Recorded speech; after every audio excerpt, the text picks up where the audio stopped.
gaman að koma. Þú varst á æfingu. Já.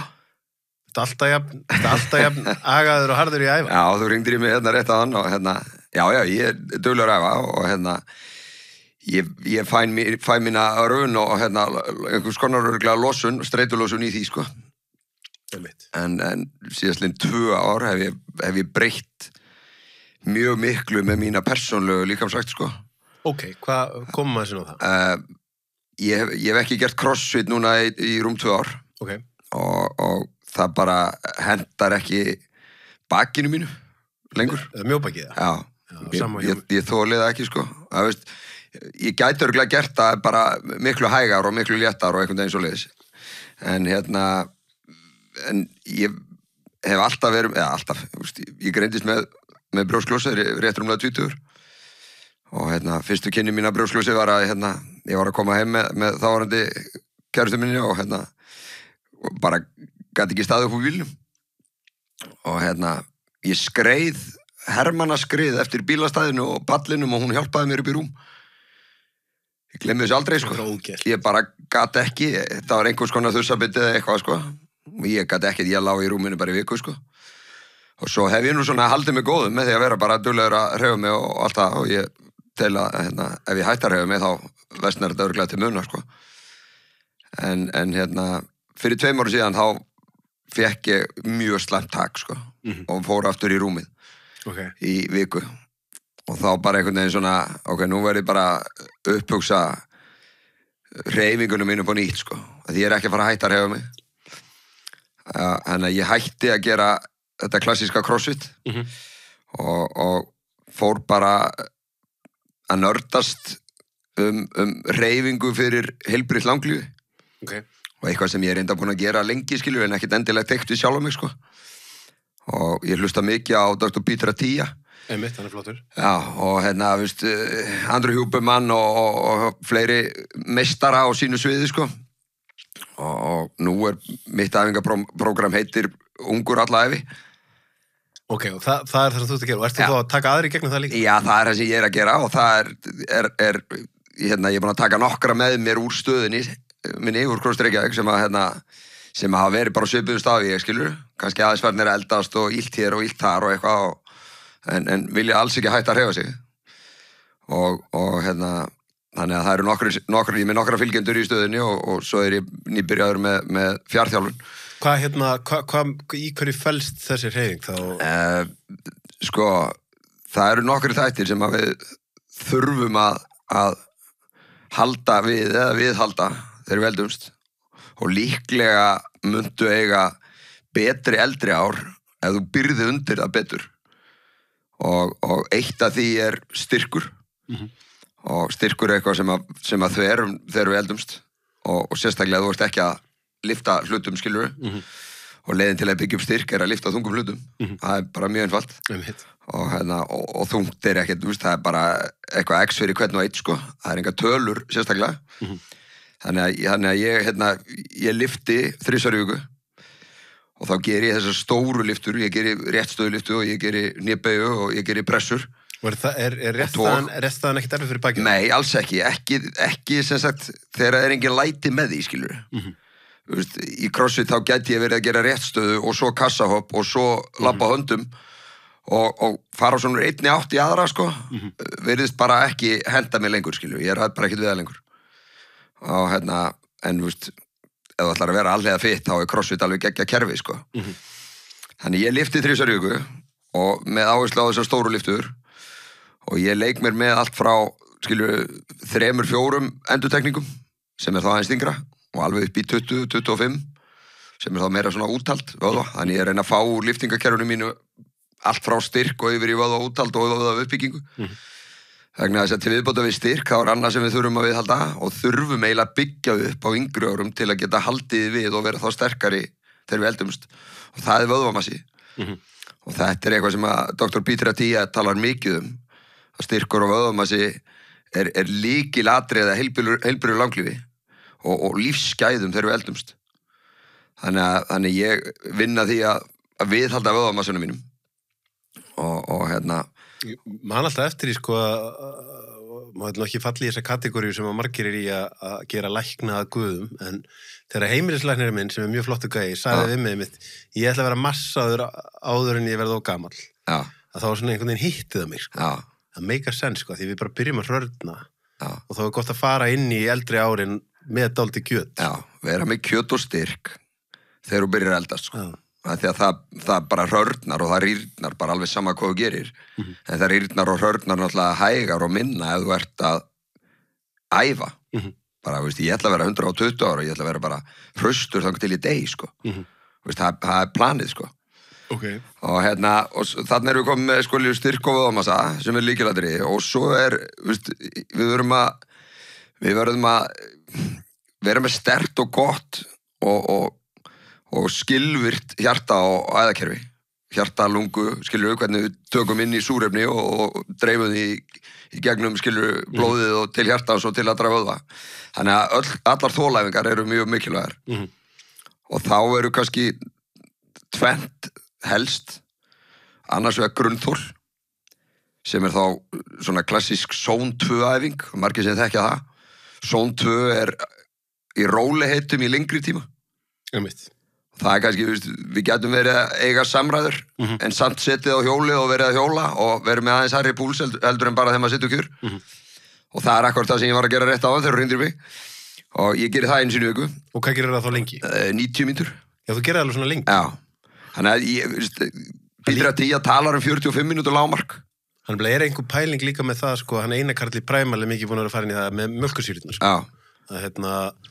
Að þú veist að taka mikið intensífa, þá verður eiginlega að taka svona móti upp og að losa sýru úr kerfinu, sko. Já, að því að þegar þú gerir zone 2, þá er það ekki bara, skilur, ég líki þessu þannig, þú veist, grunnþol, það er dregnin í vélinni, það er dregnin í bílum. Hversu langt kemst þú á einni leðslu?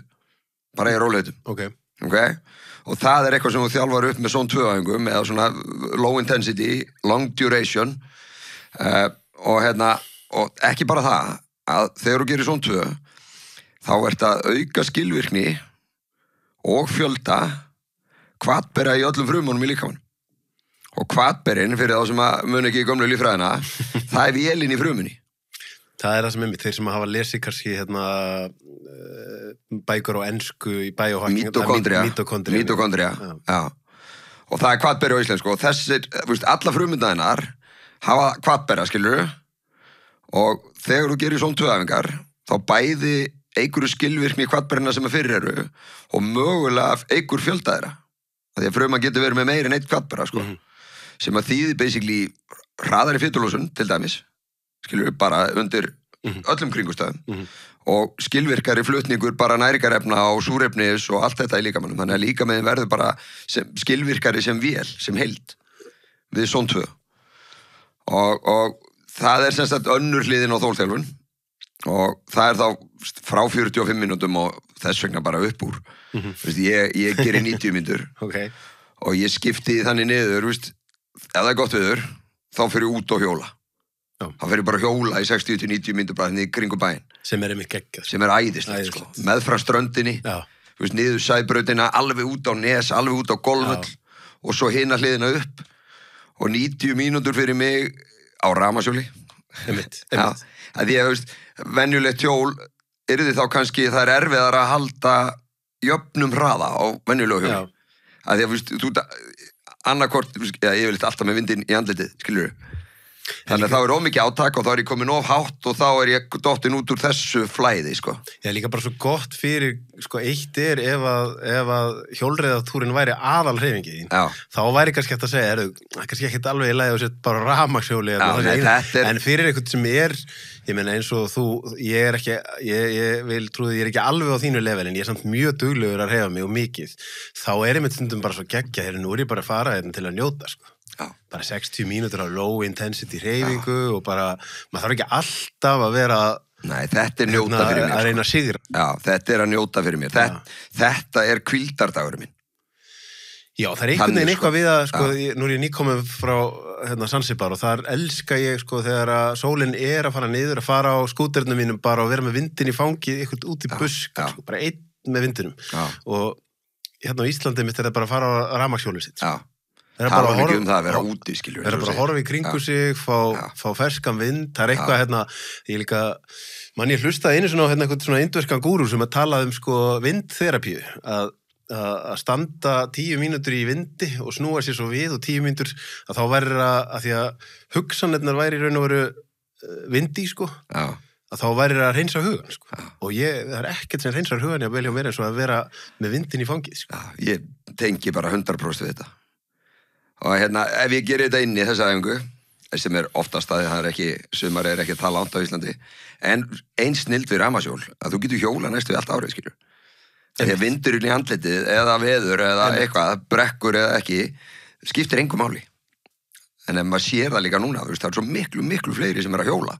Eftir að rafmagnshjólinn komu. Ertu með hjól þá sem með góða drægni, þannig að þú getur alveg verið í 90 mínútur? Já, ég get alveg hjóla í örugglega svona 5 klukkutíma á þessu hjóli sem ég með. Ég er að fara upp til þetta hjóli mitt. Já, ég er með fjallahjól með stóru mótor og svo í þessu er ég líka ekkert intensity, skilur. Ég er bara með lægstu stillingu. Já, einmitt. Skilur, lægstu aðstóð. Og hérna, þannig að það er mjög gaman. Og á þessu 90 mínútum þá næ ég basically, alveg út á Nes. Og svo upp í Árbæ og aftur heim þar sem ég bý í Vogunum. Geggjað. Æðislegt, sko. Geggjað. Fallegi stígar út allt maður og gróður og mismunandi, skilur, útsýni og alveg meira áttar, sko. Einmitt. Já, því að ég var einmitt í morgun á Esjunni, það var snjóstormar þarna upp og það einmitt var svona, hugsaði einmitt þarna alveg góð kardióþjálfun ef þú ferð þarna stormar beint upp Esjuna, sko. Já. Því þú ert eiginlega alla leiðina upp í. En það er ekki bara að njóta, sko. Það er alveg erfitt, sko. Rattubesjuna er erfitt. Það er erfitt. Það er alveg tekur í fremra lærið og maður er auðvitað með pumpuna í, ég veit ekki, og köplum hann að 160 kannski. Já, sko. Ég myndi alltaf það, sko. Já. Og jafnvel það er ræðu allar að keppa við klukkuna, sko. Já, þú stormar mjög hratt, sko. Hefurðu prófað að taka tíman upp besjuna þér, eða? Einhvern tíman þegar ég var að leika mér, held ég að, 35 mínútur upp að steini, er það ekki? Það með ekki sens. Ég var ekki að hlaupa þenni svoleið, sko. En ég held ég að einhvern tíman vera hann í rúmlega 32 ár. Ég held að með þessi 22 eða 3 ára eitthvað, skilur. Það er svaka. Það er eitthvað svona gáristeinn eða eitthvað svona toppi eða eitthvað, sko. Hefur þú tekið tíman á þér, eða? 29:46. Ekki að vera undir 30. Það er góðu tími, sko. En þá er það beint upp. Það skiptir máli. Þannig í skiptingunni þarna neri þegar þú fer til hægri og yfir brúnna. Það er miklu lengri leið, skilur. Og það er 30 og eitthvað plús. Einmitt, maður verður að storma beint upp. Já.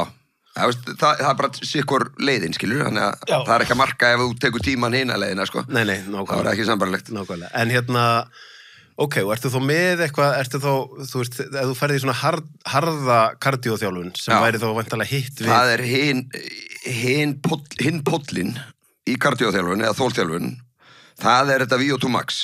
Og það er sko aflið í vilniðinni. Þú ert með drægnina, skilur, grunnþólið, og svo ertu með VO2 Max eða Zone 5, eða hvað sem enn kalla það, þá ferðu bara eins hratt og getur í einhvern stuttan tíma. Ég nota mikið tapataspretti. Já, ertu þá að spretta á hlaupa? Já, ég vil þetta á hjóli. Já. Ég ger það að sölthjóli. Og hvað getur það tapata? Upprunlegu tapata, Dr. Itsumi Tabata, japanskur doktor eitthvað sem komst að því, með tapata, þessari sprettþjálfun, og grunnurinn er 8 sett, 20 sekundur á fullu, 10 sekundur í pásu. Já, ok. Og 8 sett af því, það er ein umferð á tapata. Og maður gerir kannski, 2-3 umferðir með kannski mínútu á milli, sko. Já, einmitt. Það sem maður næði sér aðeins niður á mínútu og svo bomba maður í 20, pása 10. Hvað ertu að gera þetta einu sinni í viku, eða? Ég gerir það einu sinni í viku, leitt. Já. Og þetta tekur bara til dæmis 1 tapatasett í 3 mínútur og 50 sekundur, sko. Ég ætla að segja, það talað það fyrir svona flesta, ef þú ert ekki að reyna að keppa eða einhverju, fyrir bara líkamann. Það er nóg á 7-10 daga fresti. Já. Að taka 1 sesjón, mjög stutt, það sem þú hleypur eins og sér ljóna á eftir eða hjólar eins og þú hefur lífið að lesa. Þú þarft ekkert að gera, bara þetta fyrir almenna heilsu, þá er það bara fínt, sko. 1 svona sett í viku, hitar vel upp, því að þú vilt ná hjartslættinum, skilur aðeins upp, þannig að þessi tilbúin fyrir átökin, sko. Það er líka hægt að gera þetta bara þannig eins og það bara birtist ljón og þú bara hleypur. Það er alveg hægt að gera það þannig, en ég hugsa að það myndi kalla frekar á meiðsli á einhverjum sem kannski stendur upp úr sófanum og ætlar beint í sprett, sko. En það þá hin hliðin og það þetta VO2 Max og þetta fernt, styrkur, vöðamassi, grunnþol og VO2 Max eru þættir sem eitthvað sem allir ætti að vera að gera, sko. Og það það sem þetta prógrammið ungur alla ævi byggir á, sko. Ég persónulega geri 3 lyftingaæfingar í viku. Ég geri eina svona zone 2 æfingu og tapa það eða spretti einu sinni í viku. Og svo ég reynda líka að gera Hyrox sem mjög skemmtilegt. Og það svona zone 4, zone 5. Það alveg intensity í því, sko. Og alveg góður í bakinu í því? Já, af því að það ekki þessar tæknilega flóknu þungu lyftur. Einmitt. Þetta í ítisleða og í dregsleða. Það einmitt mjög, maður hugsa, það það sem einmitt þau í Primal eru mikið að vinna með. Já. Og að ná góðum árangri með fólk sem með stoðkerfisvandamál. Þetta eru svo góðar æfingar, að draga og íta sleða. Draga og íta sleða, þetta líklega bara einhver besta allega æfing sem þú getur gert, sko. Frábær æfing. Já, og þetta eitthvað sem Ben Patrick, nýsógur tóskurinn. Þetta eitthvað sem maður lætur alla öldungarna sinna gera og geri sjálfur. Ég búin að vera að gera þetta núna aðeins bara að klára æfingarna mína nýri vörkla, sko, bara teki og spretta nokkru sinnum, sko, með sleðan. Já, vel gert. Og þetta bara geggjað, sko. Þetta rosalega æfing. Ég spretta reyndar ekki með hann. Nei, ég er með lága þyngd, sko. Já, ég dreg hann og ít honum til skipti, skilur. Ég lappa aftur á bak með hann.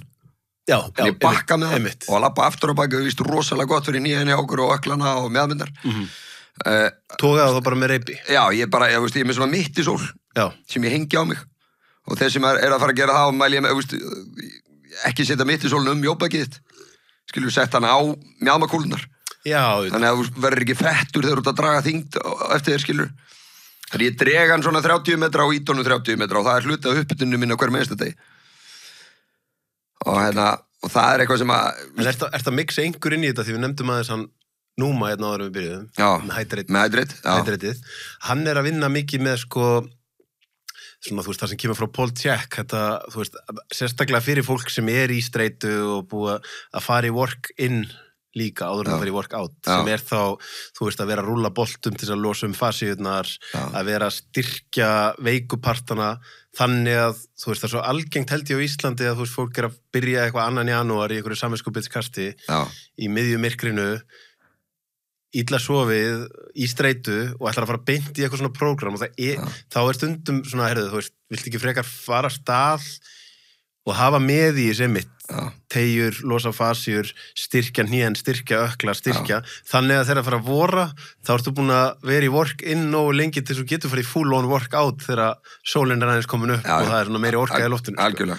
Ég veist, hluti af, ég tek allt svona inn í sem uppbytun fyrir hverja æfingu fyrir sig. Og þá það bara svona nokkrar hreyfingar sem að, skilur, vísindin segja okkur að sé mjög hotlar og góða fyrir okkur.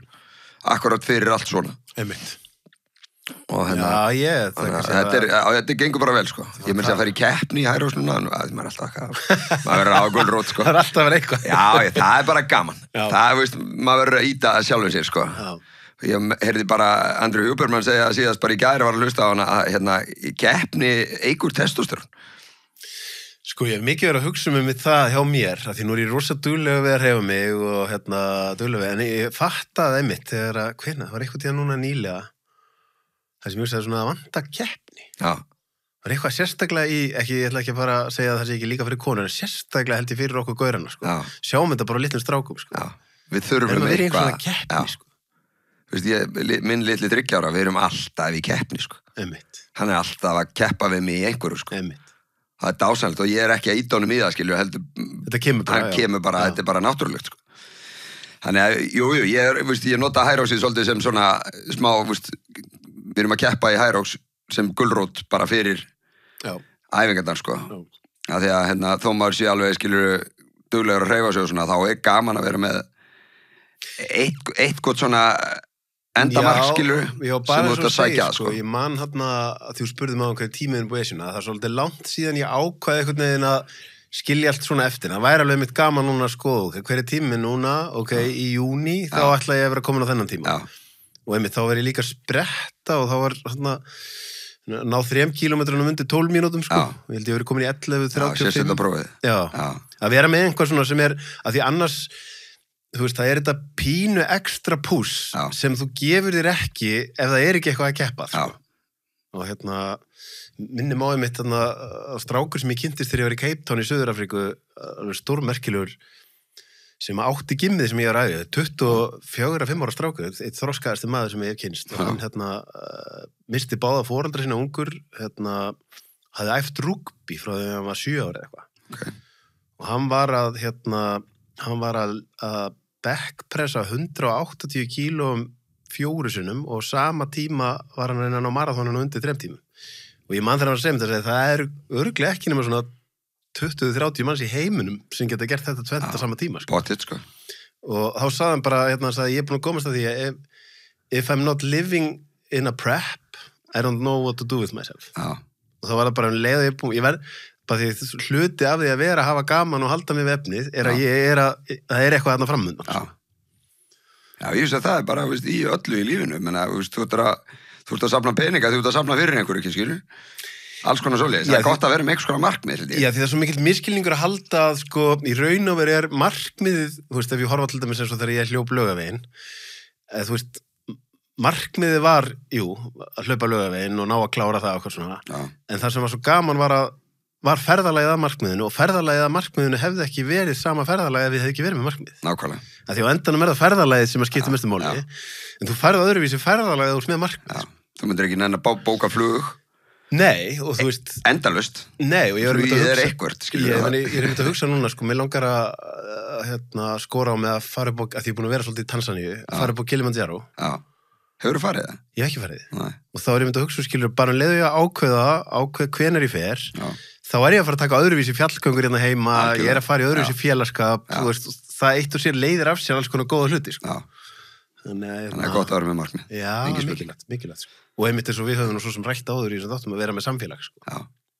Og samfélagið skiptir náttúrulega bara ofboðslega miklu, sko. Og þess vegna líka, þess vegna ég mæti alltaf niður í Krossar Reykjavík hverjum degi þó ég sé ekki lengur að mæti í tíma og maður hittir alltaf sama fólkið, skilur og svo hef ég nýtt mér þetta er náttúrulega eiginlega bara persónulegri ástæða ég ákvað að taka þetta Hyrox inn til Íslands á sín tíma, skilur, fyrir rúma ári síðan af því að ég gat ekki gert crossfit lengur og mér vantaði eitthvað annað, sko. En þetta að verða pínu æði? Já, það voru 650.000 mann sem að kepptu í Hyrox keppnum einhvers staðar í heiminum í fyrra.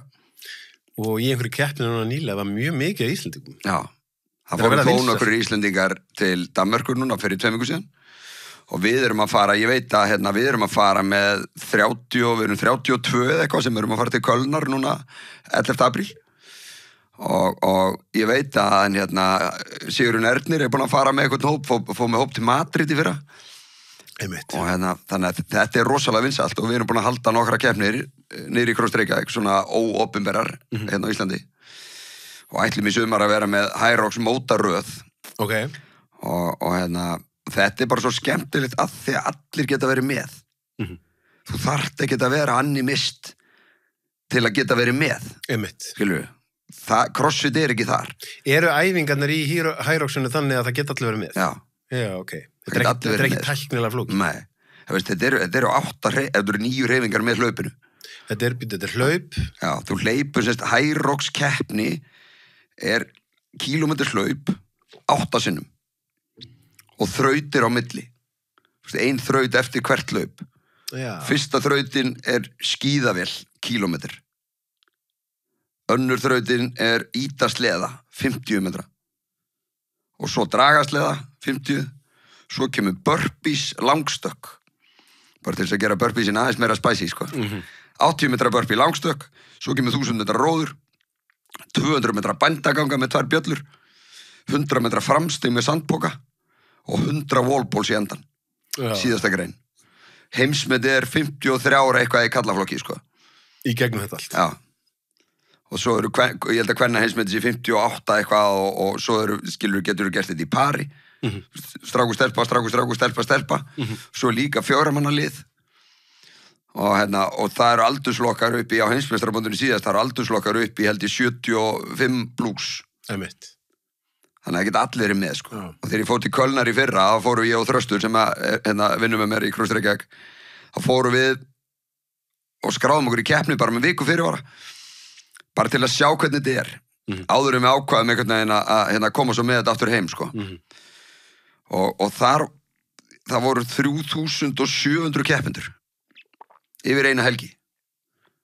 Dásamlega gaman, sko. Og það voru allt frá einhverjum skilur 20 og 18 og 16 eitthvað. Erfitt að giska á hvað eru gamlir í sig krakkastundum. Og alveg upp í bara ömmu.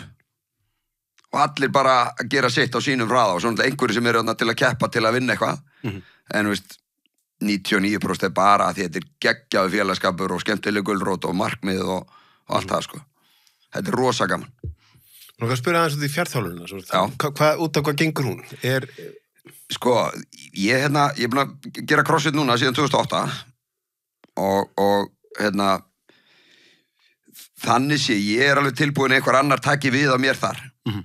Og mér langaði að fara í eitthvað annað, skilur. Crossfit þannig sé fyrir mér núna, það er ekki sama ástríða, sko. Líka mögulega vegna þess að ég er hættur að geta gert það sjálfur, sko. Og þannig að, en ástríða minn liggur í að hjálpa fólki að vera heilbrigt, skilur. Og ég á mikið verið að fylgjast með, skilur, þeim sem eru að gera fjárþjálfun á netinu. Og þú getur náð til mjög margara svoleiðis. Og það er bæði það að geta unnið svona 1-á-1 með fólki og svo er það líka það að geta unnið hvar og hvenær sem er. Einmitt. Sem er mjög spennandi, sko, fyrir mig. Þannig ég sé fyrir mér að á endanum þá hætti ég í CrossFit og hætti í CrossFit Reykjavík og fer beint í þetta og fer bara í þetta. Þannig þetta ég er svona aðeins að byggja þennan kafla upp sem er næsti kaflinn í mínu lífi, sko.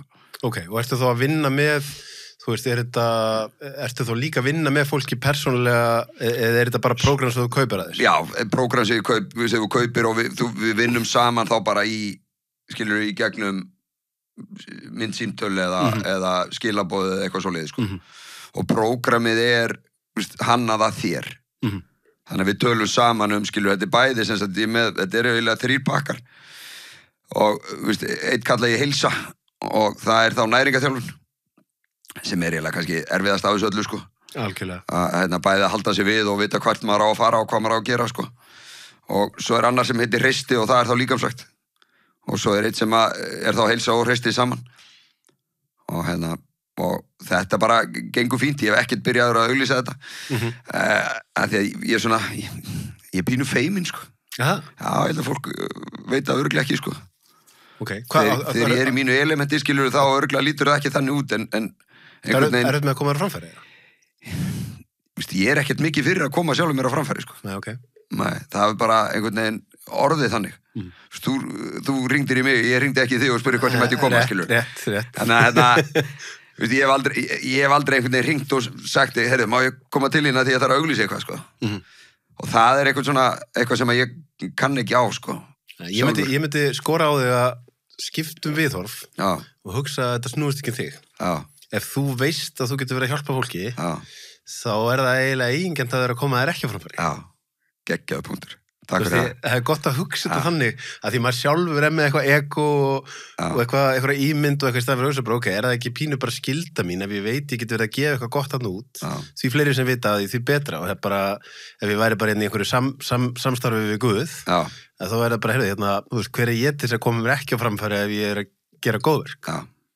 Hefur verið að hjálpa til að gera heimina betri í stað, sko. Nákvæmlega, sko, ég held að sé ekki vanþörf á. Þú veist, við erum á mjög miklu krossgötum núna, finnst mér í því að, þú veist, að ljóma kannski fáralega að segja, þetta er eitthvað svona matrix, sko, sem er einhvern veginn að halda fólki í óhollustu og það er pínu, þú veist, það var, ég ætla nú ekki að fullir þetta sé alveg endilega hárrétt, en ég hlustaði á podcastum daginn þar sem að vera að tala sko, að það hefði verið sett inn í gervigreind, sko, ef þú væri djöfullin og þú hvaða leið myndir þú nota til þess að bara setja samfélagið á hliðina og það var bara númer 1 að prómótera mjög hart unnin matvæli og annað atriði sem var númer 2 eða 3 var að fá fólk í kyrrsetu. Þú veist þannig að það er ákveðin dáleiðsla í gangi sem hjálpar til við að geta stýrt massanum, sko. Af því að einstaklingur sem er hraustur og heilbrigður, þú stjórnar honum öðruvísi, sko. Þú veist, hann er sjálfstæðar í hugsun, sko. Hann hlustar ekkert á þetta, sko. Nei, þú veist, það er einhvern veginn, ef ef þú ert í miklu óheilbrigði og ofan á það kannski skömm og óanægja með sjálfa þig, þá mjög vel að stjórna þér, sko. Af því þá bara verið að stjórna þér í gegnum það að því finnst þú aldrei nógu góður, sko. Þannig að mér finnst einhvern veginn vera mjög mikilvægt að séu svona sóltýrar að reyna að punda heilbrigði í mannskapin, sko. Að því kerfið því miður bara mjög seint til, sko. Það mjög seint til, sko. Og kerfið líka einn af svona uppásmönnunum að því að koma þessu óheilbrigða lífverðni á stað á sín tíma, sko. 100%. Þegar ríkin fóru að mæla með því að við myndum borða meira kolvetnum og meiri sykur og minna fitu og eitt og annað. Þetta byrjaði þar, sko, tíðan í 1970 cirka, sko.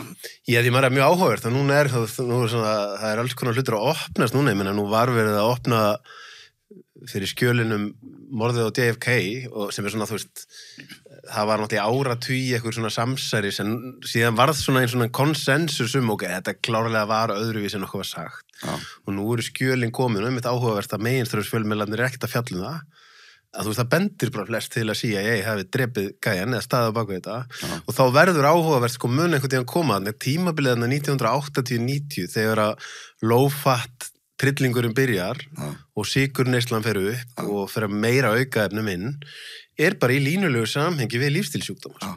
Og þetta eitthvað svona sem þarf að fara í ræturnar á. Hvað gerðist þeir? Þetta glæpur gegn mannkyni. Þetta glæpur. Það ekki dörrið síðan. Það það. Þú veist, að því að, og þess vegna er svo ánægð með þessa lækna, ég er nú búin að fá þau, ég podcast svo Kristínu, Sigurðar og Evu og Kristján mannin hennar sem að tala sko, ekki bara lífstílsjúkdóma, heldur samfélagssjúkdóma. Því í raun og veru sé erfitt að vera heilbrigður einstaklingur það sem allar skilyrðingarnar í samfélaginu að segja að vera óheilbrigður. Og ef við förum að horfa á þetta sem bara við verðum að breyta samfélaginu, þú veist, það ekki eðlilegt, þú farir inn í matvörubúð og 85-90% af því sem í búðinni sé ekki matur. Hvað gerðist? Það er eitthvað skakt við þetta. Það er eitthvað mjög skakt við þetta. Og þarna ég alveg 100% með þér í þessu, sko. En við erum í miklu minnihluta því miður, sko. Við erum í miklu minnihluta, en ég trúi því samt við séum á einhvers konar krossgötum þar sem að, þú veist, það einhvern veginn að verða meir og meiri veikindi. Fólk að verða veikar og veikara og þú veist, þá það svona þetta, og það að verða augljósar í mínum huga að það engin kerfið að fara að bjarga okkur, sko. Þú veist, við erum búin að einhvern veginn treysta á það, þú veist, nú bara allt í henni, þú veist, þú getur bara að bíða 5 mánuði eftir að komast til heimilislæknis, 3 ár eftir að komast til geðlæknis, þá það bara þessi spurning, ok, á einhverjum punkti verðum við að fara að taka ábyrgð á okkur sjálfum, af því það enginn að redda þessu fyrir okkur, sko. Það enginn að fara að gera það fyrir. Nei.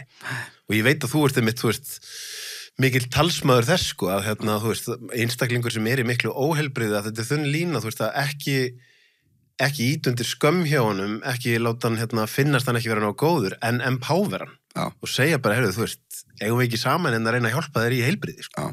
Því við viljum allir vera heilbrigð. Það vilja allir vera heilbrigð. Vilja allir vera heilbrigð. Ég trúi ekki öðru, sko. Ég held að ég sé tilvitnun í 1001 nótt að óheilbrigður, hvernig var það? Já, heilbrigður einstaklingur á sér 1000 drauma. En óheilbrigður á bara einn. Þannig að heilsan náttúrulega bara mikilvægasta sem við eigum, sko. Og ég horfi alltaf til þess einhvern veginn sem lausn við heila öllum vanda heimsins að ef allir væru heilbrigðir, þá væri við með svo allt aðra heimsmynd, sko. Klárlega, því það ákveðin svona narratív í þjóðfélagsumræðu og stjórnmálum sem, þú veist, þau eru bara að koma frá ákveðnum fórnalamba vinkli og þú kemur frá fórnalamba vinkli af því þú ert veikur. Ég sýni þér fullan skilning, en ef þú verður ekki veikur, þá verður bara með allt aðra skoðun. Skilur að því, þú veist, heilbrigður einstaklingur, hann vill, þú veist, valdefla, það svona íslensku orðið verið empowera, skilur, hann vill valdefla fólk og þegar þú veist, þetta einhvern veginn þessi hugmyndum að ríkið eigi að vera að redda okkur og einhvern veginn, þú veist, á endanum, þú veist, ég hugsa oft til sko tímabilsins þarna þegar ég hafði farið í gegnum mitt erfiðasta tímabil í heilsu og ég siti í flugvél við hliðan á einhverju svona erki republikana og þeim tíma var ég meira vinstri sinnaður en ég í dag, maður hefur svona færst dálítið í hina áttina, en þarna hugsa ég örugglega að fara að vera ósammála þessum manni nánast allt, sko. Og við vorum ósammála mjög margt, vorum að rappa saman í flugvélinu, en svo segir henni mitt þú veist, þessi skelfilegt þegar ríkið sé að setja ungt fólk á örorku og þessi skelfilegt þegar ríkið sé að láta bara ungt fólk út af því að, og þarna kveikti ég á því að ef að ég var búin að vera sjálfstætt starfandi, þannig að það var ekki boði fyrir mig að komast á það að ríki væri bara að láta mig hafa penning fyrir að vera upp í sófa.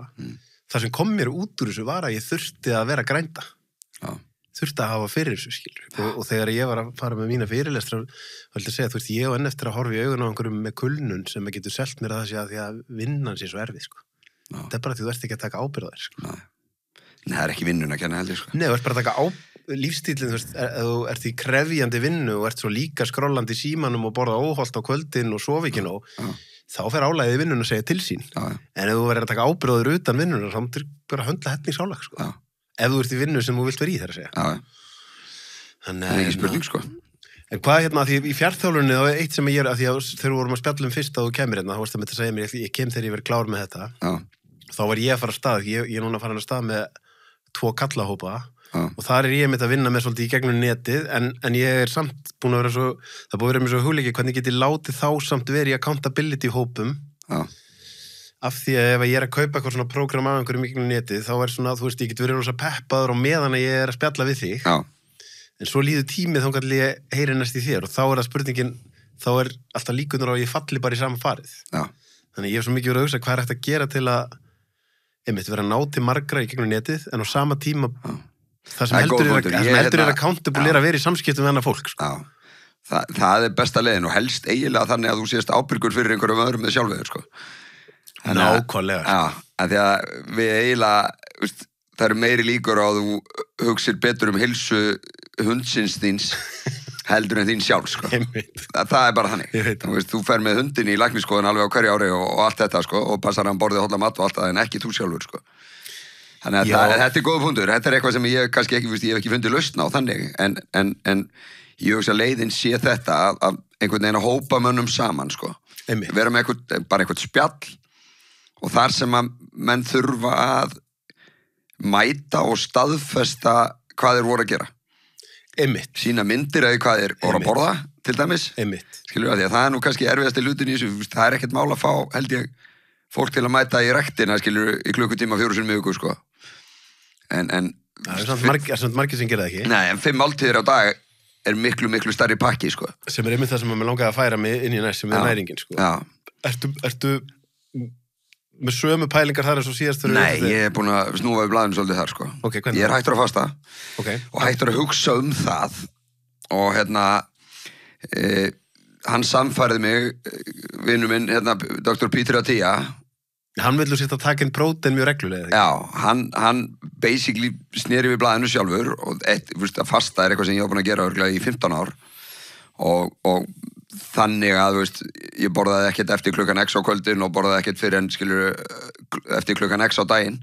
Þannig að þetta 15-8 eða 16-8 og hann prófaði að fara yfir í að næra sig nóg og telja þá kaloríur og makrós og ég prófaði það eldan bara til að pröfa ég er búin að prófa einmislegt, skilur, ég prófaði að vera grammensetta og eitt og annað bara til þess að einhvern veginn að geta sagt, skilur, ok, já, mér fannst þetta svona Nákvæmlega, sem er kannski eitthvað sem við getum spjallað aðeins betur eftir, sem er þetta að vera sérfræðingur að því þú last eitthvað í bók er ekki það saman eins og að vera sérfræðingur að því þú ert búin að prófa það sjálf. Nei, ég get allavega sagt hvað mér fannst. Akkurat.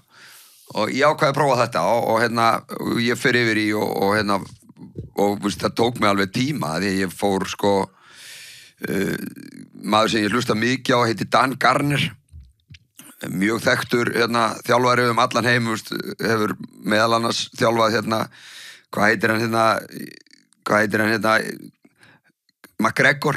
Conor McGregor? Já, og fleiri einhverja snillinga sem hann hefur þjálfað fólk sem er farið á Ólympíuleika og alls konar, skilur, og verið með þau bæði í, sem sagt líka sagt, og næringarþjálfun. Og það er gaur sem ég er búin að hlusta mikið á, Dan Garner, og ég kaupi af honum 2 námskeið. Og annað er næringarnámskeið og hitt er svona þjálffræði. Og ég var alveg í 9 mánuði að vinna í þeim námskeiðum og bara læra meira og meira og meira, einhvern veginn finnst maður aldrei vita nóg. Og út frá því fór ég að prófa þetta á sjálfum mér, að borða meira og oftar og reikna onni mig, allt sem ég set onni mig. Og mér líður betur. Ok. Miklu orku meiri.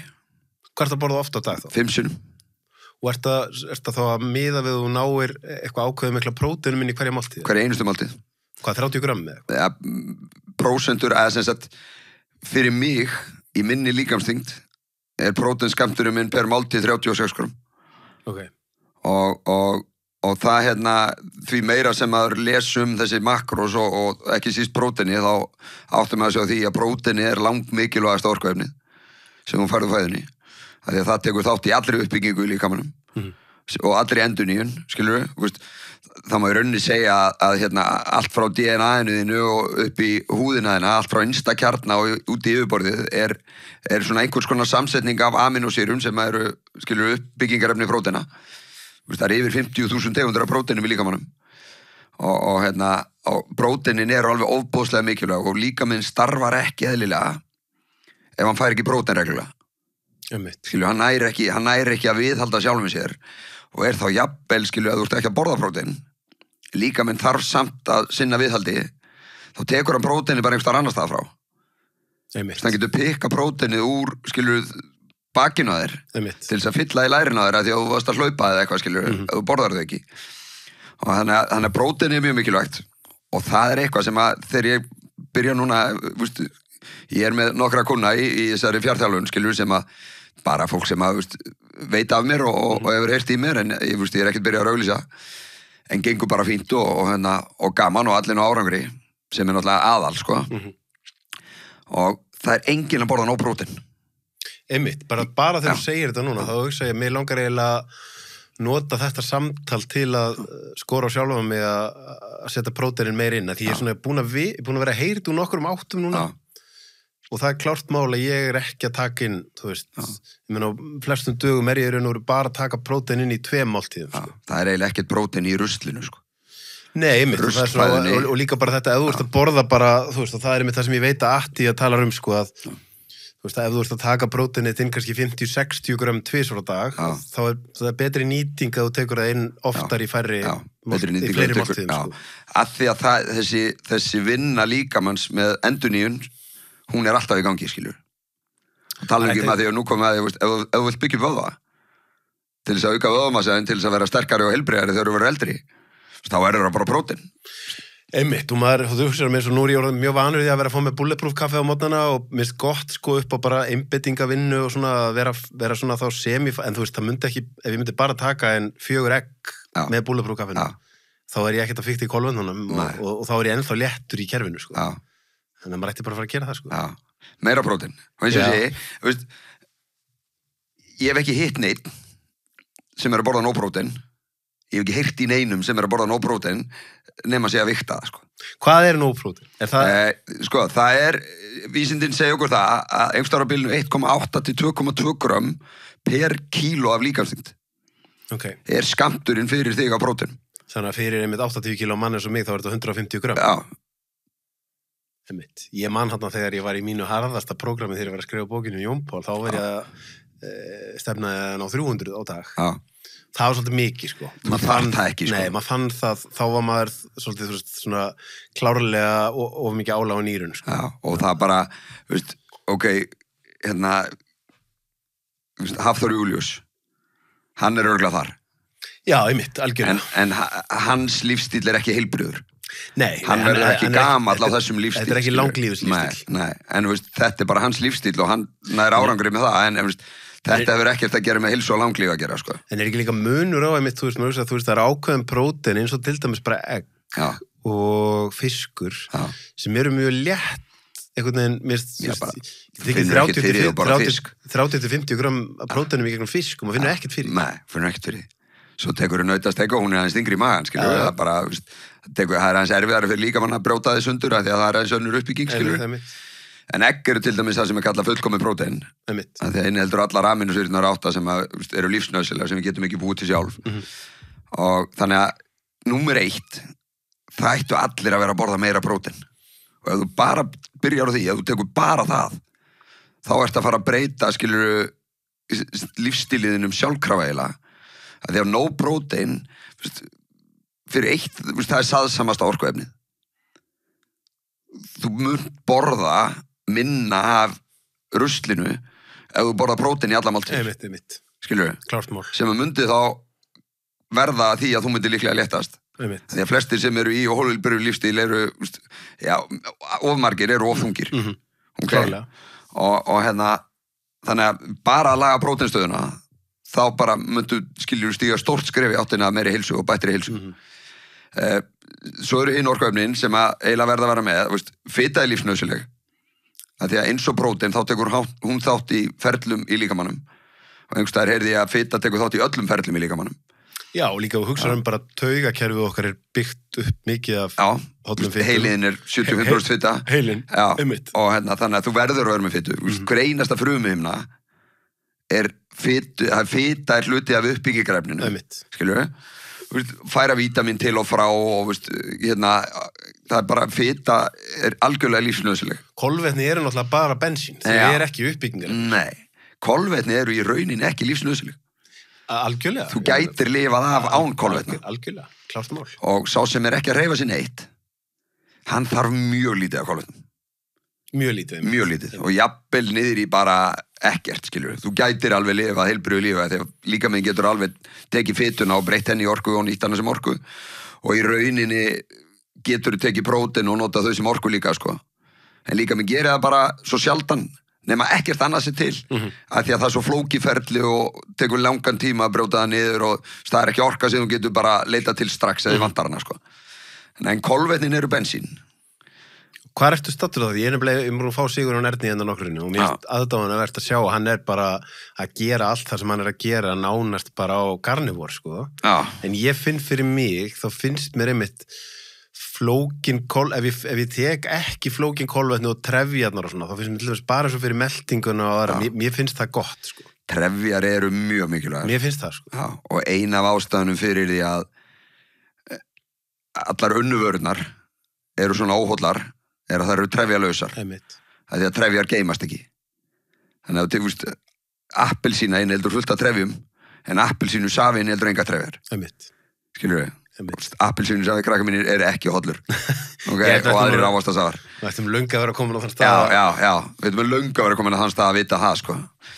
En eitt af því sem að gerir, unnar vörur óhóllar skortur á trefjum. Þannig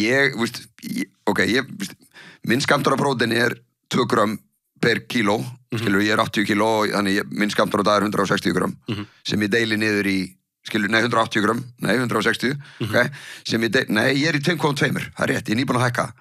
Ég bara prófa mig áfram, ég að leika mig með það, að því að ég að lifta og mér langar að sjá ef ég bæti þetta, skilur, þessi 0,2, þá þá vil ég sjá, ég að fara auka vöðumassa eitthvað x eða eitthvað, þannig ég alltaf svona aðeins að prófa það á sjálf mér.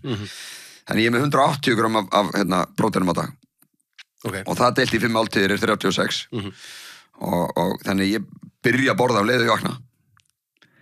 Þannig að morgunmaturinn minn misjafn, en oftast það 4 egg og tómatar, kasjúhneitur, rúsinur og hrísgrjón á pönnu.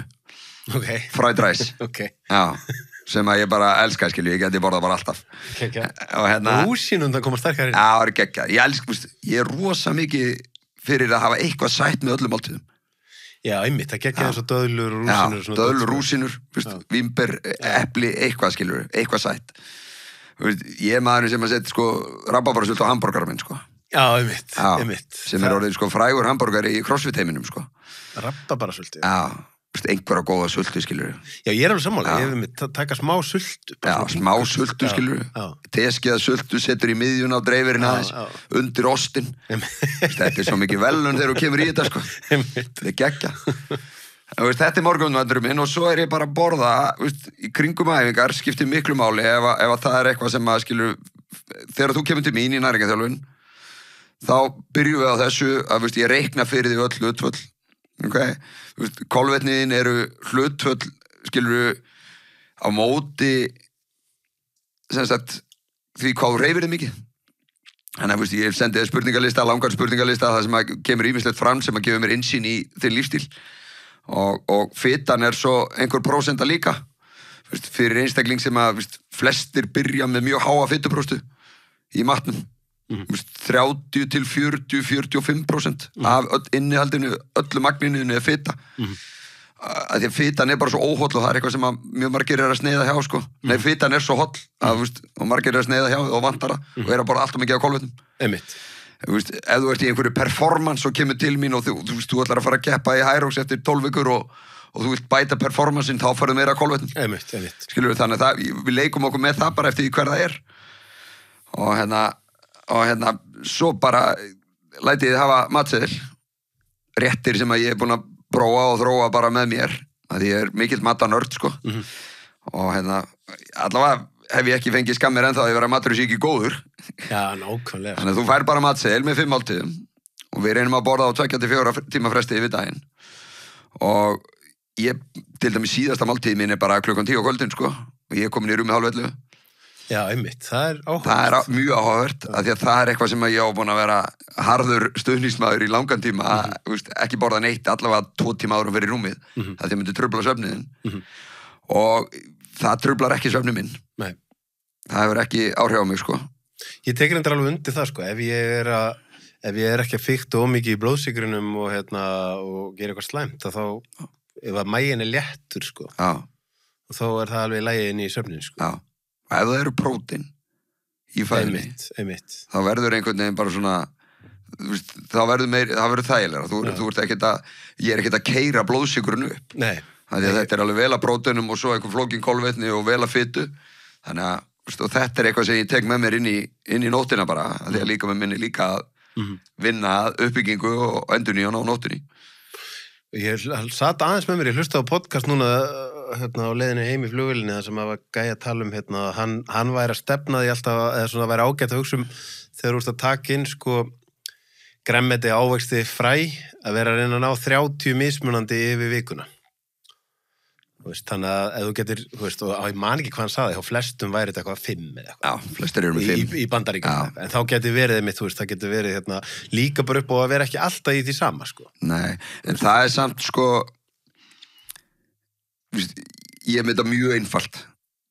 Sérstaklega til að byrja með, skilur við. Þannig að ég býð upp á 12 vikna prógram sem rúlar, skilur við, þú fær nýja matseðil á 3 vikna fresti og þetta verður að vera einfalt í byrjun, sko. Já, ég tek það fram að hann var, sko, þessi gæi er sérfræðingur í gut health. Þannig að þetta var, pælingin á bakvið það var til þess að ná sem, breiðastri bakteríu flóru í maganum. Algjörlega. Að þá væri gott að vera takað úr sem flestum, það er bláber, það er imber, það er þessi ávöxtur, það er þetta fræ, eða er eitthvað hnetur sem þú færðir eiginlega aldrei, svissaði þeim, þó þið er nýjan hnetu, nýtt fræ. 100%, sko. En einmitt, eins og segið, þetta má náttúrulega ekki... Það má ekki vera flókið. Ef ég sendi þið heim með innkaupalista upp á einhverja 4 síður, sko, þá ert ekki að fara að elda þetta prógram, sko. Er það ekki annað einmitt sem að þú hefur lært í gegnum þína vinni, í gegnum tíðun að vinna með fólki, að byrja að negla einn vana áður þú ferð að stakka þeim næstu ofan, sko. Í staðin verið að, fólk kemur oft fullt af mótiveringu þegar það búið að kaupa sér eitthvað prógram. Og ætla bara að setja inn 10 nýja vana. Já, það gengur ekki. Og svo ertu kannski fyrstu dagana að standa við 6-7 af þeim og heiliðin fyrir að rífa þig niður af því að þú klúður að þessum 4. Já. Skilur, og þá endar þau bara á nákvæmlega sama stað og byrjar á. Já, og þá fer það að skammast inn og sér eftir því og dettur á lestinni, sko. Þannig að byrjaðu bara á því að, skilur, ná inn þessum máltíðum á dag. Staða númer 1, sko. Og byrjaðu að fá allt próteinið. Það er nummer 1 og svo getum við farið að stakka von á það, sko. Þannig að á þessum 12 vikum er markmiðið mitt að fólk sé orðið sjálfbjarga. Já, hvað kallar að vera sjálfbjarga? Að þú getur gert þetta svo sjálfur áfram, því ég vil að fólk sem sagt setji magnið sitt og orkuefna samsetninguna inn í einhvers konar svona app sem að fylgjast með, sko, næringuninni. Þannig að þú getur þá sjálfur farið að búa til rétti en haldið áfram semst inn í rammanum þínum sem að þá ég hef gefið þér, skulu, og kennt þér. Og sá rammi breytist, ég breytist skammtastærðunum eftir því sem að þú oftast er það léttast, skilur, þá breytist magnið og hlutföllin jafnvel, sko. Já. Og þegar þú nærð, skilur, Eða þú vilt, skilur, þú byrjar í kallmaður og þú byrjar í, skilur, 24% fitu og svo ertu komin niður í, skilur, 90% og 18% og þú ert komin niður í 15% og það talað það ekki staðar að hérna, ef þú ert 15% fita þá serðu sixpackin. Þetta á við kallmenn, sko. Hjá konur meira aðeins herra, það er 18-20. Þannig að ef þú ert með sixpack í speglinum, þá ertu svona 15. Og svo, þá þegar fituprósta fyrir niður, þá yfirleitt ferð að fara að fá meira í kolvetni. Já. Þá er pláss fyrir meira af kolvetnum í kerfinu. Skilur við? Þannig að þetta er svona, þetta er ekki bara 40-30-30 og allir borða það sama, skilur við? Nei. Allar stelpur frá 1500 kalorir og allir strákar frá 2000 kalorir. Það er alltaf mikil innföldun, sko. Og hérna, þannig að ég hvet fólk til að nota app og það er það annarkvæmt maður Fitnesspal sem er kannski þetta þekktasta í heiminum. Svo er þetta mjög gott nýtt app sem hann Ingi Torfi er að búa til. Já, einmitt. Og er búin að setja fram. Ingi Torfi er hérna makroskaurinn og hérna það heitir hérna Life Track. Þannig ég get endilega mælt með því og ég nota það sjálfur og aðal ástæðan fyrir því er bara, ég vil styðja íslenskt, skilur. Og þannig að... En hvað er að gerast þegar við komum aðeins inn á kerfin á hann, sko? Þú veist að nú var ég hérna búin að fá hann reynda nokkru sinni myndi þátt en Harald Erlendsson geðlækni og hann talar mitt, sko, að þessi í raun og veru þegar geðheilbrigðiskerfið sprungið, sko. Og þú veist það bara getur verið 2-3 ára að biðja eftir geðlækni og bara hérna og það sem hann segir sem er svona óvanilegt fyrir sérfræðing að segja er í raun og veru verðum við að fara að haga málum þannig að fólk fara að hjálpa hvort öðru. Því þú veist, þegar kemur að geðlæknisfræðina, þá er svo hann segir þarf ekki endilega geðlækni, sko. Þú veist, flestir þurfa bara einhvern sem getur lust, einhvern til að tala við, sko. Og þá ef ég snýs yfir í, sko, þitt sérsvið sem er heilsan, sko, þú veist, er ekki leiðin fram á við einmitt bara einhvern veginn að það sé að myndast þessar sellur bara í einkaframtaki og fólk sé að tilheyra samfélögum af því að, sko, það er ekkert kerfi að fara að berga okkur, sko. Nei. Við þurfum að gera þetta sjálf. Það er bara svoleiðis. Það er bara svoleiðis. Og ég veist að það sé bara, þú sérð ekkert fram á það í neitt í nánustu framtíð að kerfin sé að fara að gera nokkuð fyrir okkur þannig á þennan hátt, sko. Og kerfin eru í rauninni, eins og segir, heilbrigðiskerfið er sprungið. Skilu, heilbrigðiskerfin eru á síðustu metrónum. Þau eru á síðustu metrónum. Það er, ég ætlaði að tekka á heimilislæknunum eitthvað tíðan fyrir einhverju síðan og mér var sagt, ég man ekki, þetta var í október, já, hann er með lausan tíma þarna 20. febrúar. Og þá segði bara, nei, ég ætla ekki að bóka tíma, þá bara sleppum þessu. Og þetta er bara að hrynja, það er engin peningur eftir í þetta. Nei. Og þetta er að verða svo dýrt að... Og samt sem meiri peningur í þetta hverju ári, sko. Já, en þetta er að verða svo dýrt að það er svo margir veikir, sko. Ég er að segja það, við erum, og það er svona, finnst mér svo, nú voru kosningar í haust.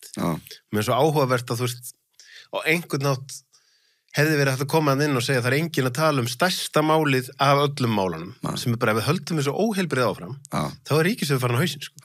Við getum bara gleymt öllu hinu. Þú veist að því það er stærsti útgjaldaliðurinn er heilbrigðisráðuneytið og það er bara bólna og samt er þjónustan að verða verri og verri sem segir okkur að við erum að verða svo mikið veikari, sko.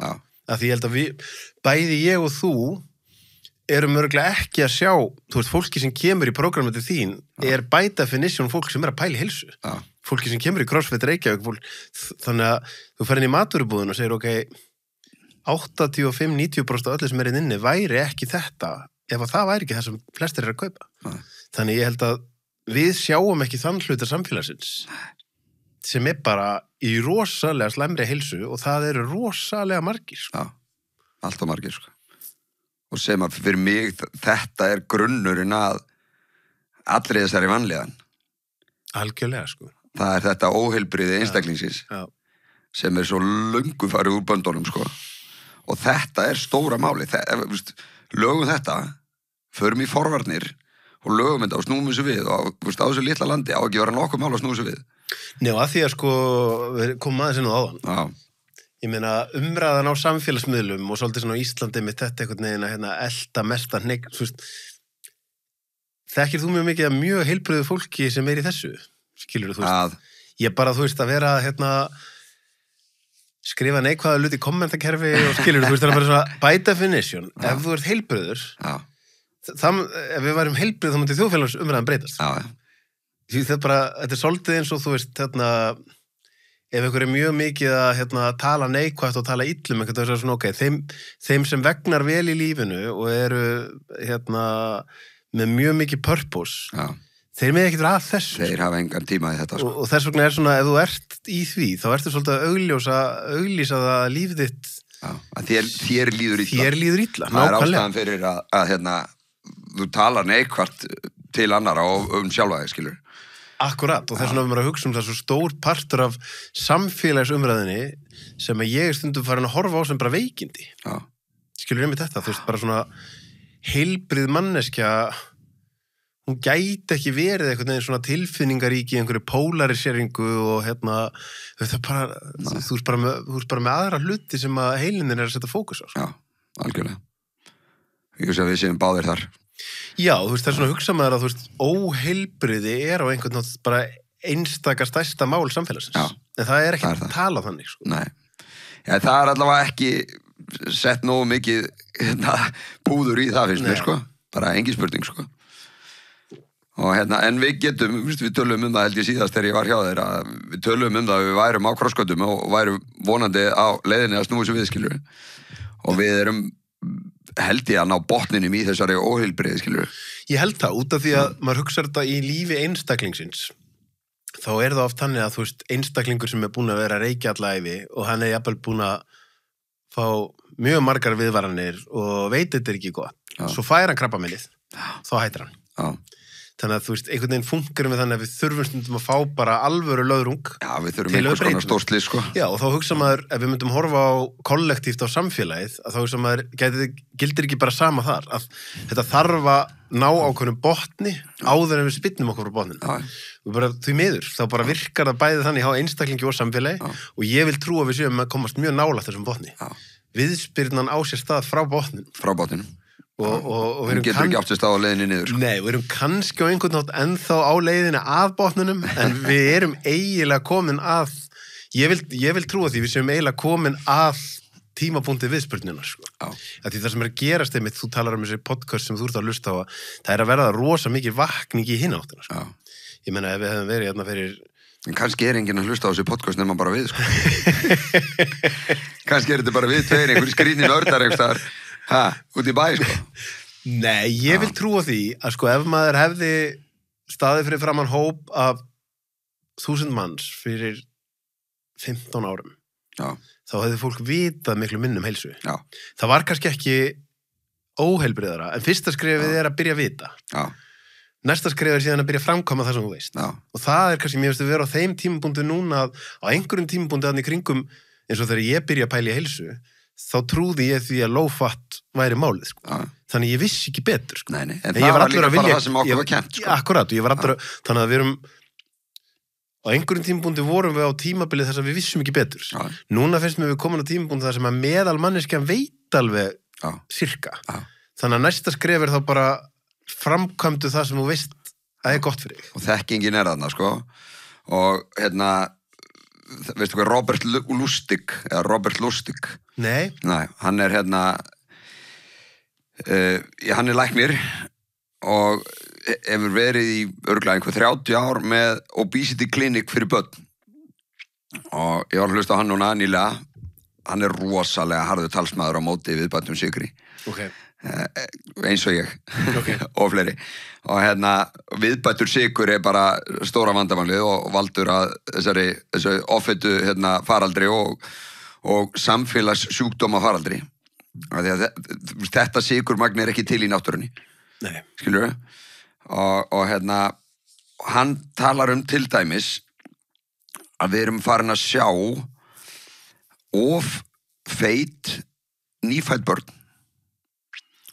Þannig að fæðingarþyngd hefur hækkað 200 grömm, sagðan. Ég man ekki hvað hann var að tala hvort það verið síðustu 10 eða 15 ára eða eitthvað. Og þessi þyngd er ekki, skilur stærri bein eða sterkari, skilur vefir sem eru hollir og heilbrigðir fyrir okkur, skilur. Heldur bara aukin fita, sko. Og, veist, skorpulifur sem var bara til hjá alkoholistum í gamla daga. Hún er komin niður í 6 ára gamla, skilur. Og þau ekki að drekka áfengi, sko. Nei, það þessi viðbætti sykur og, skilur, ávaxtasafið mögulega, skilur það er bara mikill sykur viðbætur sykur í matnum hjá fólki og mögulega í gegnum skilur brjóstamjólk til ungbarna að því að mamman að borða óhollt einmitt. Skilur, þessi sjúkdómar eru komnir svo óbúðslega langt niður sko, í aldri þannig erum við á rosalega við hugsa að við getum ekki farið mikið neðar, skilur til að ná botninum heldur en akkurat eitthvað svona sko. Einmitt, og þannig maður tala þetta sem ég sagði með glæp gegn mannkynni sko. Svo bara, þú veist, barn er bara barn það er komið skorpul yfir 6 ára skilur, það var ekki þér að kenna sko. Veist, og þá var að segja, ok á einhvern hátt er hægt að þú veist, segja, jú, á einhvern hátt er ekki foreldrann að kenna, en þá fer maður síðan í þriðja sem samfélagi, skilur, sem þú veist, á einhvern hátt þú veist, ef það væri erfitt að borða óhollt þá værum við heilbrigðari. En það er öfugt. Já, það er akkurat öfugt. Þú veist, spurningin ég man hana fyrra þegar ég kom inn í matvörubúð í Tansaníu og það var 5% af því sem var í búðinni var í pakka. Já. Það var bara allt. Þannig ætti að vera. Sturta af ávöxtum, sturta gremmeti, kjöt, fiskur og svo eitthvað svona pínu hotn með einhverju pakkadóti. Og þá hugsaði ég já, það er svona á þetta að vera, sko. Já. Það ætti að vera 90-10 í þá átt sko. En það er hinsegin. Já, og svo náttúrulega eru markaðsöflin sko, þú veist, það eru færustu sérfræðingar sem til sem eru búin að hanna þetta dót þannig að þetta sé ít í fíknistöðarnar okkar og talandi gott health og meltingavegin og þú veist, þeir sem eru íktastir segja að þú veist, það er það mikið af serotoninkerfinu í maganum að þér að í raun og veru, ef þú ert búin að vera fóðra kandida og mikið sykur og dót, þá í raun og veru bara, þú ert bara orðin annað karakter sko. Það er bara önnur manneskja í gegnum göttflóruna þína og ef þú nærða fara í gegnum fráhvarfseinkennin og svelta ákveðna hluti, þá er þetta alltaf bara ný manneskja. Þú tekur öðruvís ákvarðanir. Þannig að þetta er, þú veist, fyrir mér er þetta stærsta ormahólan af öllu, sko. Nú er það, sko.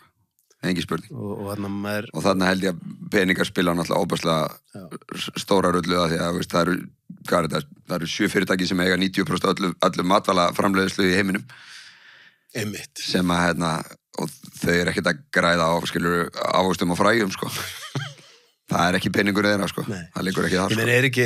Ég ætla nú ekki að fara með einhverja tölur sem gætu verið rangar, en ég held því sem að vera rétt með að það er 1 lyfjafyrirtæki í Danmörku sem að bjóð til þetta Ozempic dæmi og það er bara hagkerfi Danmörku heils sko miljóna land tók stakkarskiptum út af því að þetta lyfjafyrirtæki vann upp þetta eina lyf sko. Þessi eftirspurnin er það mikil sko. Eftirspurnin eftir lyfjum er rosaleg sko. Og það er önnur svona ég veist það er oft talað big food og big pharma sko, sem að stýra svo ofboðslega miklu og því miður er velferð lyfjafyrirtækis felst í því að þú sést veikur sko. Þeir lifi ekki á heilbrigðu fólki sko. Einmitt. Og það er svo margt í systeminu þar sem að incentivið er í raun og vera að halda þig veikum sko. Þannig að þetta er ekki bara einhverja samsæriskenningar sko. Nei. Ég allavega er þarna skilur ég hugsa þetta sko. Ný, minna, þú veist, það er, ég veit það ekki, það er einhvern veginn og þess vegna fannst mér að það er náttúrulega fróðlegt að sjá, það er náttúrulega bara liðin í nokkri mánuðir síðan að nýja ríkisstjórnin tók við í Bandaríkjunum. Það var mjög áhugavert að sjá nýjan heilbrigðisráðherra Bandaríkjanna, Robert Kennedy, sko. Ég meina, hann er að tala hluti sem bara engin heilbrigðisráðherra og maður er svo bara, má maðurinn bara byrja að tala gegn lyfjaiðnaðinum og tala bara að fólk þarf að vera heilbrigt aftur og aftur, hann ég meina, hvað er hann? 70 eitthvað ára gammal? Hann er í drullu góðu formi, kallinn, sko. Það eitt og sér er svolítið svona, ok, en þú ert örugglega búin að vera að lifa. Hann væri ekki að tala þetta, nema þetta væri einhvers konar ástríða fyrir honum, og þetta væri ekki ástríða fyrir honum ef hann væri ekki að lifa eftir því, skilur. Nákvæmlega, og það pínu, það var einhver mynd. Bara ef ég var heilbrigðisráðherra, þá var ég að tala allar hluti heldur en, skilur, núverandi eða þeir heilbrigðisráðherrar sem við höfum haft síðastliðin ár, skilur, áratugi. Það var mynd sem var í dreifingu einhvern tímann, ég held að vera mynd af einhverjum 10 heilbrigðisráðherrum í mjög stórum löndum og maður hugsaði bara, þú veist, þetta fólk er andlit óheilbrigðis. Það er eitthvað rosa skakt við. Það er eitthvað mjög skakt við það, sko. Þú veist, það er enginn að segja að þú verður að vera með sixpack og geta hlaupið ultramarathon til þess að vera heilbrigðisráðherra En þú veist, ef þú ert gangandi dæmi óheilbrigði, þá eitthvað skrítið þú sért heilbrigðis á þeirra, sko. Þú vilt fólk í þessi embætti sem brennur fyrir heilbrigði. Já, og það ekki svoleiðis. Ekki samkvæmt minni þekkingu, sko. Og ég, maður saknar þess kannski pínu að það komist inn á Alþingi, þú veist, því það fólkarna sem að gera mjög flotta hluti í ákveðnum málaflokkum og þú veist, bara eins og núna, minn skeggjaði eins og þegar Sigmar Guðmundsson kemst inn á þing og hann þekkir það hvernig að fara í meðferð og vera alkohólisti, þá brennur hann fyrir þennan málaflokk og hann að gera frábæra hluti fyrir, þú veist, maður svona, hvernig kemur einhver Alþingi sem bara brennur fyrir heilbrigði og heilsu? Ég man ekki fljótu bræði eftir neinum sko slíkum, að því oft það þannig að það þarf ekki með 1 eða 2 sem segja bara ég eingöngu hérna inni til að taka þetta. Þá getur það bara haft heilmikil áhrif, sko. Ég veist að fyrir mér sko, pólitík tímasón. Já. Að veist, að því að mann að fara í sig ykkur áttin á 4 ára fresti, skiljur. Já, og það er svo mikið það á endanum og þá gerist ekki neitt á endanum, skilur, í allt á mörgum flokkum og fyrir mér til dæmis bara, menntakerfið okkar og heilbrigðiskerfið okkar á ekki að vera í, skilur, undir pólitíkusa hatti, skilur, þeir eiga ekki að fá að stjórna því. Þannig var ráð einhverja sérfræðinga sem að brenna fyrir því að gera það besta fyrir börnin okkar í gegnum skólakerfið og alaði upp á sem bestan hátt, skilur, og aftur með heilbrigðiskerfið, heilbrigðiskerfið væri miklu betur statt ef það myndi eyða meiri tíma og orku í skilur forvarnir og í rauninni að skylda fólk að lifa heilbrigðu lífi, skilur. Einmitt. Já, það ætti að vera einhverju bónusar eða eitthvað, ég veit ekki hvað það fyrir að vera heilbrigður.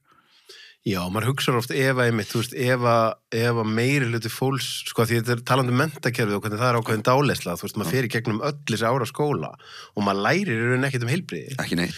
Þannig að þú veist, og svo er það fólk orðið af foreldrum, það hefur aldrei lært neitt heilbrigði, en ef það væri að brenna fyrir heilbrigði, þá væri það bara, þú veist, ég vil ekki að barnið mitt sé 15 ára í skóla og það lærir ekki hvað það láta ofan í sig. Megar engan sens. Þú veist, að því allt hitt sem þú ert að læra, þú verður betri í því ef þú lærir hvernig þú átt að, svo ég sletti, optimæsa sjálfa þig og líkamann, sko. Þannig að það aftur vera svona ákveðið matrix bara, hvernig hægt að vera í menntakerfi öll þessi ár og læra ekkert líkamann á þér. Það er galið, sko. Það galið, sko. En ég er samt svona, talandi um þetta sjálfsábyrgða dæma, þá endanum held ég að bara það sem að gerast og þarf að gerast er að bara vera til kerfi fyrir utan kerfið, sem bara fólk að hjálpa hvort öðru og hjálpa sjálfur sér bara í einkaframtaki, sko. Þú veist, af því að við getum ekki beðið endalaust eftir eitthvað kerfi lægist. Þau eru of hæg, sko. Þau eru rosalega hæg. Eins og ég nefndi Robert Lustig á hennan lækni í Bandaríkjunum og hann var einmitt, ég var að hlusta á eitthvað frá honum bara í gæri eða fyrirdag. Einhverja magnaðar upplýsingar og tölur alls konar svona hluti, sko. Talaði meðal hans til dæmis sem ég hef ekki heyrt áður að streita væri ofboðslega stór orsakavaldur í sem sagt innri fitu. Þessi líffærafitu, skilur við, og það fita sem gerir okkur veik. Skilur við, ég er búin að vita það lengi, skilur við, að það, fitan sem að safna saman í kringum líffæriðin og inn á milli, skilur við, inn í æðarnar og allt þetta, það fitan sem við sjáum ekki og það fitan sem gerir okkur veik, sko. Streita bíl líka til bólguviðbragð? Já, en fitan sem að situr utan á þér kannski, bætir aðeins utan á þér, rétt undir húðina og eitthvað svona, það allt önnur fita, skilur við. Það hún hefur ekki þessi áhrif að búa til þessa sjúkdóma bara hratt og stöðugt, sko. Hratt og örugglega. Hratt og örugglega, sko. Hann sagði, ef að lifrin þín bætir á sig halvu pundi af fitu, þá ertu komin í einhvers konar efnaskipta vandamæli í líkamannu sem að geta valdið alls konar sjúkdómum, sko. Hálft pund. Það sést ekki á viktinni, sko. Sem aftur hugsa maður sko, þú veist að ég var nú með hann í daginn Ragnar Frey, læknin í eldhúsinu og við vorum að ræðum, þú veist, heilbrigðiskerfi og þú veist þetta með að setja pening í forvarnir, sko, að því maður hugsa skilur einmitt eins og þú ert að tala með leður við erum komið með tækni til að mæla hluti, þú veist, eins og það sem Greenfit að gera og fleiri, í staðin fyrir að landlæknir sé að ráðast á þetta, þá ætti það frekar að þannig að bara allir Íslendingar mega það niðurgreitt að fara í svona tekka einu svona ári, bara skilda, sko. Bara skilda, skilur. Og ég fór í einmitt svona vætamindripp í gegnum æð þegar ég var úti núna. Hvernig það? Mér langar svo að prófa. Bara mjög gott, sko. Og ég sagði, þú veist, akkur ekki boðið upp á þetta, skilur, í heilsugæslu. Bara einu sinni eða 2 ári máttu fara og taka D-vitamin og multi-B-vitaminin í æð, þú finnur alveg fyrir því að það miklu betri upptaka heldur en gegnum okkar pillur. Gallinn að heilbrigðiskerfi hefur ekkert með heilsu að gera, skilur þú? Eins og við hefum nú sagt á þér. Og hann, til dæmis, Lustig aftur, hann talaði þetta, þetta þekking sem er búin að vera til staðar í 15 ár. En hann sagði að það tekur 25 ár fyrir nýja þekkingu að komast inn í til dæmis bara læknisfræði. Kennslubækur. Skilur við? Akkurat. Þetta er búin að vera til staðar í 15 ár og það viti þetta allir. En það er ekki byrjað að kenna þetta að því að kerfin eru svo hæg, sko. Ég held einmitt, kerfin eru svo hæg og nú erum við komin á tíma þar sem að bara með AI og öllu að hraðallin er að vera svo mikill. Við getum ekki lengur beðið eftir kerfunum, sko. Það bara, þá er þetta bara orðið seint. Það eru bara dauð, sko. Það eru bara dauð, sko. Menn svo að segja með, þú veist, ef að pínulítið börn eru komið með skorpulífur og eitthvað, þá erum við okkur fyrir að liggja á, sko. Við verðum að laga þetta, því annars erum við að búa til bara kynslóðir og á einhverjum punkti sko förum við þangað að þetta verði ekki afturkræft. Nei, þetta verður ekki afturkræft. Það verður bara engin endurnýjun af því að, Einmitt. Óheilbrigði verður það mikið að þú missir möguleikan á að fjölga þér og hérna. Ég meina það er að gerast, sko. Það er að gerast. Þú veist, það er náttúrulega bara ófrjósemi talandi um eitthvað faraldur, ófrjósemi er orðið faraldur. Ekki það að við mættum alveg vera færri í augnablikinu. Erum við ekki eðilega í örðina? Í augnablikinu, en það breytist hratt, sko. Það verður fljótt að breytast ef að menn hætta að fjölga sér. En er ekki mitt bara svona í lokin sko mitt að því við erum að tala aðeins um kerfina á endanum kemur alltaf aftur að sjálfsábyrðin. Já, sjálfsábyrð. Það er enginn að gera þetta fyrir. Það er enginn að gera þetta fyrir þig. Sama hvað þessi kerfi er að gera, þú getur ekki allast þess að það finnir lausnina. Og þetta með accountability sko, ef þeir sem er að hlusta eða horfa, að finna þér einhvern sem þú ert. Findu þér eitthvað félaga, skilur við. Findu þér eitthvað félaga og berðu ábyrgð á honum. Einmitt. Skilur við. Af því að það eru meiri líkur þá að þú, skilur, látur sjálfa þig fylgja með. Það er svoleiðis, þú veist, það er ótrúlegt líka hvað gerist ef ef þér fer að finnast þú ábyrgur fyrir einhverjum öðrum, þá ertu á einhvern nátt að kenna sjálfu þig svo mikið, sko. Og þetta er eitthvað sem ég ætla til dæmis að nýta mér með þessa engaþjálfun, eða fjartþjálfun mína, skilur við. Sem er, svo við tölum um það er evert.is. Já, endilega. Já, ég fann ekki neitt gott nafn, það voru öll svona heilsutengt nöfn einhvern veginn upptekinn, sko. Er þetta ekki bara mjög gott nafn? Jú, ég held það, sko. Það eru margir sem að vita hver ég er og hvað ég stend fyrir, sko. Já, þú heitir ekki Sigurður, það er ekki það margir evert. Það er ekkert margir, sko. En þarna er að búa til eitthvað hópefli, skilur við. Já. Að safna fólkinu saman, þannig að það sé accountability eða, þau þurfi að sína fram á hvað þau eru að gera og bera ábyrgð á einhverjum öðrum í leiðinni, sko. Ég held að það sé rosa mikilvægt, sko, því að í vinnunni minni þá er ég með þessa pælingu, sko, af hverju framkomum við ekki það sem við vitum er gott fyrir okkur. Því mér flestir eru konar á þann stað að þeir vita sirka. Af hverju framkomum við ekki? Og þá það bara að skoða hvað ein leið til að hámarka það er að vera í einhvers konar samfélagi, þar sem þú þarft alltaf að vera að halda þér accountable, sko. Að því annars ferðu bara í gömlu skilyrðingarna en hægt og rólega, sko. Það er auðveldara.